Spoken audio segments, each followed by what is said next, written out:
தண்ணீரை தர மறுக்கிற கர்நாடகா ஒரு மாத காலமாக பல்வேறு முயற்சிகள் இருந்திருக்கு. ஆனால் கர்நாடகத்திலிருந்து தண்ணீர் பெறக்கூடிய நிலையில், நாம் கோரி பெறக்கூடிய நிலையில் இருக்கிற நாம ஏன் இவ்வளவு ஒரு மெத்தன போக்கோட இருக்கிறோம்? ஏற்கனவே சட்ட ரீதியாக நடுவர் மன்றம், ஆணையம், உச்சநீதிமன்றம் எல்லாத்துலேயும் நம்ம போய் போராடிக்கிட்டு இருக்கும்போது மறுபடியும் பேச்சுனா ஒரு தொய்வு ஏற்படும் அப்படின்னு சொன்னாங்க. இருந்தபோதும் கூட நான் ஒரு வாய்ப்பை பயன்படுத்துவேன். அப்படி ஒரு அவமானம் எனக்கு நேர்ந்தால் இந்த தமிழ் மக்களுக்காக அவமானத்தை கூட நான் தாங்கிக்கிறேன் அப்படின்லாம் ரொம்ப உணர்ச்சிகரமாக சொன்னார். காவிரி நதிநீர் பிரச்சனை ஆகட்டும், மேகதாது அந்த அணை கட்டும் பிரச்சனையாகட்டும், இதில் ஒருபோதும் நாங்கள் சமரசம் செய்து கொள்ள மாட்டோம், தமிழகத்தின் உரிமையை ஒருபோதும் விட்டு கொடுக்க மாட்டோம் அப்படின்னு மாண்புமிகு முதலமைச்சர் உறுதியாக சொல்கிறார். இந்த தமிழகம் என்பது ஒரு சபிக்கப்பட்ட பிரதேசம். ஏன்னா இங்கே எந்த ஜீவநதியுமே இல்லை. தாமிரபரணி ஒரே ஒரு ஜீவநதி, அது திருநெல்வேலி தூத்துக்குடியோடு அப்படியே முடிஞ்சும். எல்லா தண்ணீருக்கும், குடி தண்ணீருக்கும் சரி, நம்ம விவசாயத்திற்கும் கர்நாடகாவையும் ஆந்திராவையும் கேரளாவையும் நம்பி தான் இருக்கும். ஒரு பக்கம் திமுக நாங்கள் இந்த நடவடிக்கை எடுத்திருக்கோன்றாங்க, இன்னொரு பக்கம் அதிமுக எங்கள் ஆட்சி காலத்தில் நாங்கள் இதெல்லாம் செஞ்சுருக்கோம், ஆனால் கடைசி வரைக்கும் தண்ணி வரல. ஆனால் ஆட்சிக்கு 3 மாதம்தான் ஆகுது தாவேக்கா. அவங்கக்கிட்ட போயிட்டு இவ்வளோ கேள்வி கேட்டால் அது எப்படி சாத்தியமா? சரியானது தானா? கர்நாடக மாநிலத்தை போலவே தமிழகத்திலும் தாவேக்கா புதிய அரசாக இருந்தாலும், தாவேக்கா அனுபவமற்ற அரசாக இருந்தாலும், தாவேக்கா முதலமைச்சர் எடுக்கிற நடவடிக்கைக்கு எல்லா கட்சிகளும் ஒத்துப்போகிறார்கள் என்கிற பார்வை வரும்.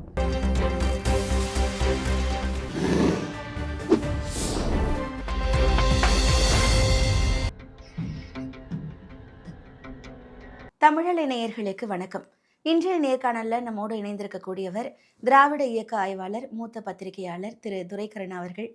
சார் வணக்கம். சார் வணக்கம் சகோதரி, நலமா இருக்கீங்களா? நல்லா இருக்கேன் சார். சிறப்பு. காவிரி விவகாரத்தில் திமுக நிறைய பேசுவாங்க அப்படின்னு எதிர்பார்க்கப்பட்ட நிலையில் அது வேறு மாதிரி போயிடுச்சு. உதயநிதி அவர்கள், ஆதவர்ஜுனா அவர்கள்னு வெசஸ் அப்படி போயிடுச்சு.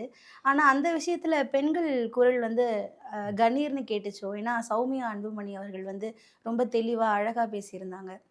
பாராட்டக்கூடிய ஒன்று தான். பெரும்பாலான ஊடகவியலாளர்களும் கூட சொன்னாங்க, தரவுகளோட அங்கே இருக்கிற பிரச்சனைகளுடைய தீவிரத்தன்மையை உணர்ந்து திரும்பி சமியா அவர்கள் பேசுனாங்க. கடந்த முறை அவர் பேசியதை முதலமைச்சரே அந்த கூப்பிட்டு பாராட்டினாங்க.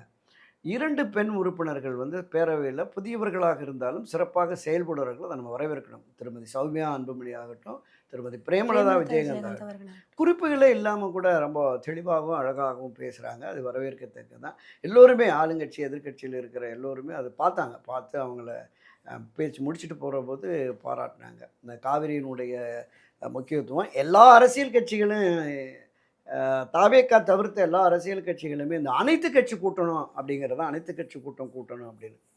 இப்போ ஏற்கனவே கடந்த பட்ஜெட்டு தாக்கலுக்கு முன்னதாகவே கூட மேகதாது அணை, அந்த அணை கட்டுவதை தடுப்பதற்கான ஒரு தீர்மானத்தை முதலமைச்சர் கொண்டு வந்து அந்த தீர்மானத்தின் மீது பேசிய போதே திரு உதயநிதி சொன்னார், நீங்கள் இந்த ஒரு புதிய நடுவர் மன்றம் அமைக்கணும் அப்படிங்கிற கோரிக்கையை வலியுறுத்திட்டு காவிரி நதிநீர் பிரச்சனை தொடர்பாக அனைத்து கட்சி கூட்டங்களை கூட்டி அவருடைய கருத்தை கேட்டு அனைத்து கட்சி தலைவர்களையும் இதை தாண்டி சட்டமன்ற நாடாளுமன்ற உறுப்பினர்களையும் டெல்லிக்கு அழைத்து சென்று நாம் இது தொடர்பாக பிரதமரை வலியுறுத்தி, துறை அமைச்சர்களையும் வலியுறுத்தி நமக்கான நியாயமான கோரிக்கைகளை பெறணும் அப்படிங்கிறத வலியுறுத்துனாங்க. இதுவரையிலும் அதற்கான பதில் இல்லை.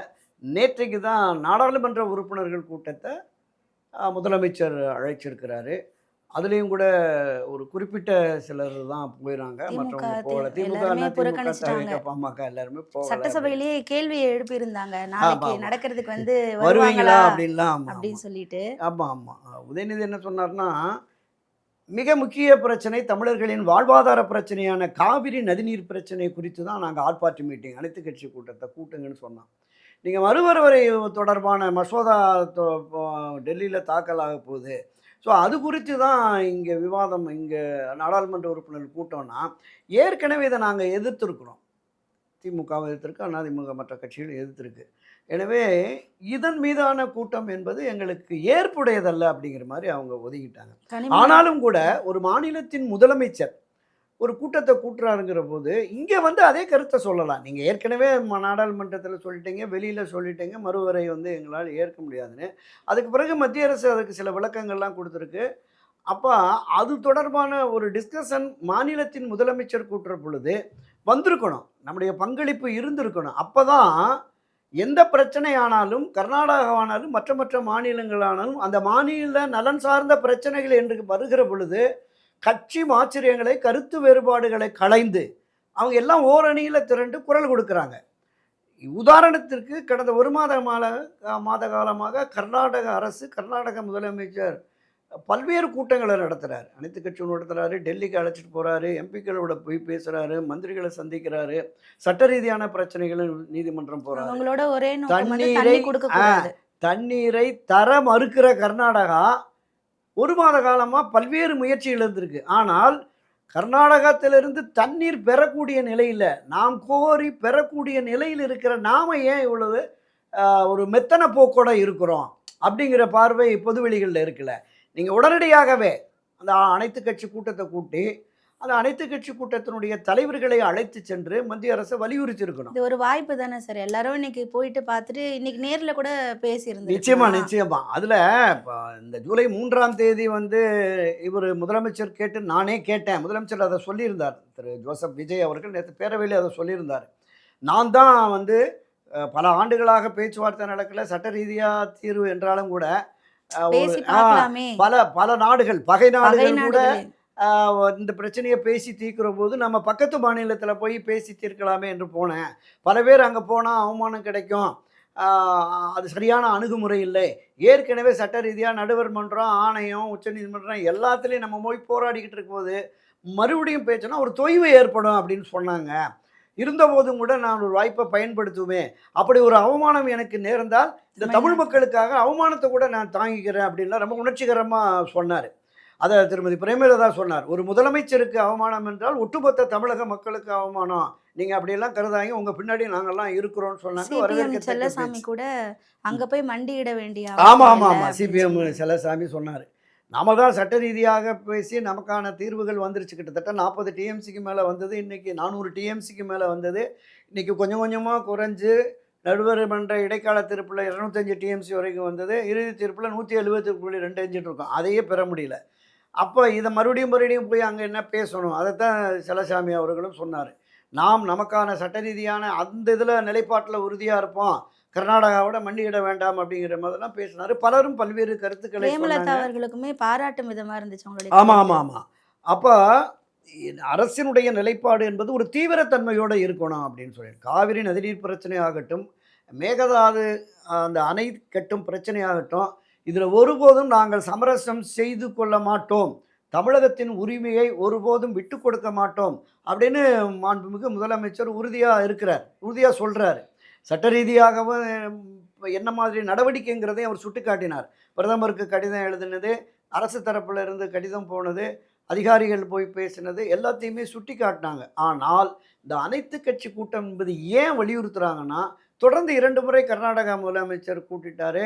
அவரு பல்வேறு முயற்சிகளை எடுக்கிற பொழுது, நாம் நம்முடைய உரிமைகளை பாதுகாப்பதற்கு, நீர் பகிர்வினை முறையாக பெறுவதற்கு, நாம மத்திய அரச டெல்லிய போய் வலியுறுத்துவோம், ஆணையத்த வலியுறுத்துவோம். அதுக்கு ஒரு ஆல் பார்ட்டி மீட்டிங்கிறது தான் அவங்களுடைய கோரிக்கையாக தொடர்ந்து வலியுறுத்துறாங்க. பார்ப்போம் இந்த வாரத்தில ஏதாவது அறிவிக்கிறாங்களான்னு. முதல்வர் விஜய் அவர்கள் பேசும்போது சொன்னாரு சார், எதிர்க்கட்சி தலைவர் உரைக்கு பேசும்போது 69ல 3 அணை கட்டும்போது அமைச்சரா இருந்தவர் யார் தெரியுமா? இந்த மாதிரி கீழ்த்தரமான பேசி அரசியல் பண்ண எண்ணம் எனக்கு இல்ல அப்படின்னு சொல்லிட்டு இருந்தாரு. அத வந்து தேடவே ஆரம்பிச்சுட்டாங்க. 69ல யார் இருந்தான்னு. அப்போ வந்து உதயநிதி அவர்கள் வந்து KN நேரு கிட்ட பக்கத்துல ஆமா, ஆமா, ஆமா, ஆமா, ஆமா. கேட்டாருன்னு. ஆமா, ஆமா. அதாவது 1967ல அண்ணா அவர்கள் முதலமைச்சர் ஆகுறாரு. 2 ஆண்டுகள் அவரு இருந்தாரு. 69ல மறைஞ்சிட்டார். 69லேருந்து 76 வரைக்கும் மாண்புமிகு முன்னாள் முதலமைச்சர் கலைஞர் கருணாநிதி தான் இருந்தார். 69, 70 காலகட்டங்கள்ல தான் அந்த கிருஷ்ணராஜசேகர், கபினி, ஹேரங்கி, ஹேமாவதி இந்த 4 அணைகளும் கட்டப்பட்டது. சட்டப்பேரவையில அப்பவே பிரச்சனை இருந்தது. இது தொடர்பா நீதிமன்றத்துக்கெல்லாம் போனாங்க. ஆனால் நீதிமன்றத்துக்கு போன பொழுது அப்போவே இந்த பிரச்சனை தீரும் அப்படின்னு எதிர்பார்த்த நிலையில் திரு கருணாநிதி அவர்கள் அன்றைய பிரதமர் திருமதி வாபஸ் இந்திரா வாங்கிட்டாங்க. காந்தியினுடைய பேச்சை கேட்டுட்டு, ஏன்னா அந்த காலகட்டத்தில் நிறைய மழை பெஞ்சு நமக்கு எல்லா நதிகள்லையுமே தண்ணி இருந்தது. பெரிய அளவுல இன்றைக்கு மிக மோசமா இருக்கு. 20, 30 ஆண்டுகளுக்கு முன்பு 1970, 80கள் வரையிலுமே ஓரளவுக்கு மழை பொழிவு இந்த வடகிழக்கு பருவமழையாகட்டும், தென்மேற்கு பருவமழையாகட்டும், மழை பெஞ்சு எல்லா காலங்களிலும், எல்லா நதிகளிலும் இருந்ததுனால அத அவங்க கண்டுக்கல. இன்னும் அதுக்கும் கொஞ்சம் முன்ன போனோம்னா, மாநில பிரிவினை வர்ற பொழுது கர்நாடகத்தினுடைய குடகு மாநிலத்தில தான் இந்த இது இருக்கு. குடகு பகுதியில தான் இருக்கு. அந்த குடகு பகுதிய தமிழ்நாட்டில சேர்க்கணும்னு தமிழகத்தில இருக்கிற அத்தனை பேரும் விவசாயிகளும் மற்றவர்களும் கேட்டாங்க. அதே மாரி கேரள பகுதியில தேவிகுளம் பெருமேடுமே தமிழகத்துக்கு சொந்தமானது. 40, 50% மேல தமிழர்கள் வாழுகிறார்கள் என்று. ஆனால் பெருந்தலைவர் காமராஜர் பெருந்தன்மையோடு விட்டுக் குடுத்துட்டார்.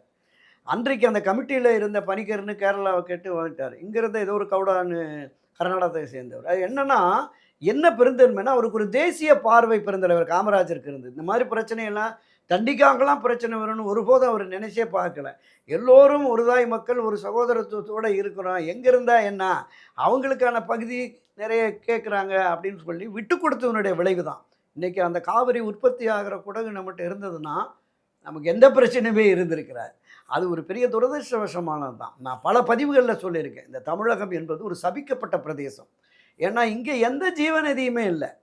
தாமிரபரணி ஒரே ஒரு ஜீவநதி. அது திருநெல்வேலி, தூத்துக்குடியோட அப்படியே முடிஞ்சிரும். எல்லா தண்ணீருக்கும், குடி தண்ணீருக்கும் சரி, நம்ம விவசாயத்திற்கும் கர்நாடகாவையும், ஆந்திராவையும், கேரளாவையும் நம்பி தான் இருக்கிறோம். எனவே இந்த சூழல்ல நமக்கு இந்த நதிநீர் பிரச்சனைகள் என்று வருகிற பொழுது, இரு மாநிலங்களுக்கு இடையே இப்ப பிரச்சனை ஓடிக்கிட்டு இருக்கு. அப்போ மத்திய அரசு இதில தீவிரம் காட்டி, ஒரு பக்கம் ஆணையம் இருக்கட்டும், வரியாட்டு குழுக்கள் இருக்கட்டும், இந்த பிரச்சனையினுடைய தீவிரத்தன்மை கருதி, நிச்சயமா மத்திய அரசு இதில தலையிட்டு, ஒரு இந்த பிரச்சனைக்கு ஒரு நிரந்தர தீர்வு காணலைன்னா, காலமெல்லாம் நம்ம தண்ணீருக்காக போய் அலைய வேண்டிய சூழல் தான் இருக்கும் அப்படிங்கிறது தான் என்னோட பார்வை. சரி, நீங்க சொன்ன அதே கருத்த தான் இன்னைக்கு அன்புமணி ராமதாஸ் அவர்கள் வந்து சொல்லியிருக்கிறாரு. ம். கலைஞர் அவர்கள் வந்து 50 ஆண்டுகளுக்கு முன்னாடி 50 ஆண்டுகளா தமிழகத்துக்கு துரோகம் செஞ்சிருக்கு திமுக. இது வந்து கலைஞர்னால தான் அப்படின்னு சொல்லிட்டு சொல்லியிருக்காரு இன்னைக்கு. இல்ல அதான் அந்த குற்றச்சாட்டு இருக்கு. 1924ல தான் கர்நாடகத்துக்கும், தமிழகத்திற்கும் ஒரு ஒப்பந்தம் போட்டிருக்காங்க. 50 ஆண்டு ஒப்பந்தம். காவிரி நதிநீர் பகிர்வு தொடர்பான ஒப்பந்தம். 1974ல அந்த ஒப்பந்தத்த அவர் புதுப்பிச்சிருக்கணும். கருணாநிதி அவர்கள் முதலமைச்சராக இருந்தபோது அத புதுப்பிச்சிருக்கணும் அப்படிங்கிற குற்றச்சாட்டு இன்னும் இருக்கு. ஆனால் அதற்கு அடுத்து அத நான் சொன்னது தான். அந்த காலகட்டங்கள்ல மழை நீர் நெறைய இருந்தது. மேட்டூர் அணை ஆண்டு பூரா நிறைஞ்சு ஓவர்ஃப்ளோ ஆயெல்லாம் தண்ணி வந்து வந்து வந்த காலமெல்லாம் உண்டு. எனவே அந்த நேரத்தில அத விட்டுட்டாரு. அந்த பிரச்சனை என்பது அப்போது இருந்தே இருக்கு. நான் சொன்னது மாதிரி 70கள்ல தஞ்சை விவசாயிகள் நீதிமன்றத்த அணுகுனாங்க. இதுக்கு ஒரு நிரந்தர தீர்வு வேணும் அப்படின்னு. அப்ப அந்த நிரந்தர தீர்வுக்கு என்ன வழி அப்படின்னா, நீதிமன்றம் அதில தலையிட்டு நமக்கு ஒண்ணு ஒரு பண்ணியிருக்கணும். ஆனால் அன்றைய தினம் அ அந்த காலகட்டத்தில மத்தியில ஆட்சியில இருந்த திருமதி இந்திரா காந்தியோடு இவர் நெருக்கமா இருந்தார். 71 பொதுத் தேர்தல்ல இந்திரா காந்தியோட சேர்ந்து ஒரு மிக அதிகமான 184 இடங்கள் வந்து வெற்றி பெற்று ஆட்சி அதிகாரத்தில் இருந்ததுனால இந்திரா காந்தியோட அந்த இணக்கமான போக்கு, அவங்க என்ன சொன்னாலும் கேட்கலாங்க மாதிரி, இது எதுக்கு போய் சட்ட போராட்டம் நடத்திட்டு பேசி தீர்த்துக்குவோம் அப்படின்னு வாபஸ் வாங்குங்கன்னு அது வாபஸ் வாங்கிட்டாங்க. அப்ப இந்த குற்றச்சாட்டு எல்லாம் அவர் மீது இருக்கு. ஆனால் அடுத்தடுத்த காலகட்டத்தில புரட்சித் தலைவர் எம்ஜிஆர் இருக்கிறபோது இந்த நடுவர் மன்றம் அமைக்கணும் அப்படிங்கிற அது ஏன்னா, அவருமே 2, 3 முதலமைச்சர்கள புரட்சித் தலைவர் எம்ஜிஆர் போய் சந்திச்சு அப்பப்ப தேவராஜ் அரசு ஆகட்டும், குண்டுராவ் ஆகட்டும், ராமகிருஷ்ண ஹெகடே ஆகட்டும், அவங்கள்ட்ட எல்லாம் போய் பேசி தான் ஒவ்வொரு முறையுமே இங்க தண்ணீர் பெற்று வருவதற்கான முயற்சிகள்ல ஈடுபட்டார். அடுத்தடுத்த காலகட்டத்தில கர்நாடக அரசு, கர்நாடகனுடைய ஆட்சியாளர்களுடைய பிடிவாதம் காரணமா தான் செல்வி ஜெயலலிதா அவர்களே இனி சட்ட போராட்டம் தான் ஒரு வழி அப்படிங்கிற மாதிரி நீதிமன்றம் போய் அந்த தீர்ப்பை பெற்று, அந்த தீர்ப்ப ஆ மத்திய அரசின் 9வது அட்டவணை 9த் ஷெட்யூல்ல போய் இணைக்கிற வரைக்கும் போராடி, அதுக்காக தான் தஞ்சை விவசாயிகள் கூப்பிட்டு செல்வி ஜெயலலிதாவுக்கு பாராட்டு கூட்டமெல்லாம் கூட நடத்தியிருந்தாங்க. இது காலங்காலமா திராவிட முன்னேற்றக் கழகம், அண்ணா திராவிட முன்னேற்றக் கழகம் இந்த அரசு இருக்கிறபோது 2 அரசுகளுமே முயற்சி மேற்கொண்டாங்க. திரு கருணாநிதி அவர்கள் மீதான குற்றச்சாட்டு இதுதான். 74 அந்த ஒப்பந்தத்த புதுப்பிச்சு, இன்னும் ஒரு வலுவான தேவையான அளவுக்கு 300 350 டிஎம்சியோ இது புரட்சித் தலைவர் எம்ஜிஆர் ஆட்சி காலத்தில 70க்குள்ள அந்த ஒரு முயற்சி நடந்தது. தேவராஜ் அரசு நினைக்கிறேன் சிஎம்மா இருக்கிறபோது ஒரு ஒப்பந்தம் போட போனபோது, இவர் வந்து தமிழ்நாட்டு நலனில் அக்கறை இல்லாமல் இருக்காருன்னு சொல்லி திரு எம்ஜிஆர் அவர்களை திரு எம்ஜிஆர் அவர்களை திரு கருணாநிதி அவர்கள் விமர்சித்த காலங்கள்லாம் கூட உண்டு. அந்த அரசியல் ரீதியான அந்த இரு தரப்புமே அந்த மோதல் என்பது இன்னும் தொடருது. நான் தான் பண்ணுனேன் அப்படின்னு திமுக கிளைம் பண்ணும். இல்ல நாங்க தான் பண்ணோம்னு அதிமுக கிளைம் பண்ணும். ஆனா தண்ணி தான் இன்னும் உருப்படியா வரல. அதற்குத்தான் இந்த மத்திய அரசு வந்து இது கூட்டாட்சி தத்துவத்தில் இருக்குது. நாங்கள் நீதிமன்றம் போனோம், நீதிமன்ற உத்தரவை கேட்க மாட்டேங்கிறாங்க. ஆணையம் கேட்டோம், ஆணையம் கொடுத்தீங்க, ஆணைய உத்தரவே இல்லை. இந்த நீர் ஒழுங்காற்று குழு அது எல்லா இடத்துலையும் டேம் எல்லாம் போய் பார்த்துட்டு சொல்கிறாங்க. கிருஷ்ணராஜசாகர், கமினி, அந்த ஆரங்கி, அமாவதி எல்லா அணையும் பார்த்துட்டு அந்த நீர் அளவை பொறுத்து தான் அந்த 3500 கன அடி வினாடிக்கு வேணும் அப்படின்னு சொல்கிறாங்க. அதை கூட விட மாட்டேங்கிறாங்க. என்னென்னா ஒவ்வொரு நீர்வளத்துறை அமைச்சராகட்டும் அங்கே கர்நாடகாவில் ஒரு சொட்டு தண்ணீர் கூட விட மாட்டோம் அப்படிங்கிற பிடிவாதமாக இருக்காங்க.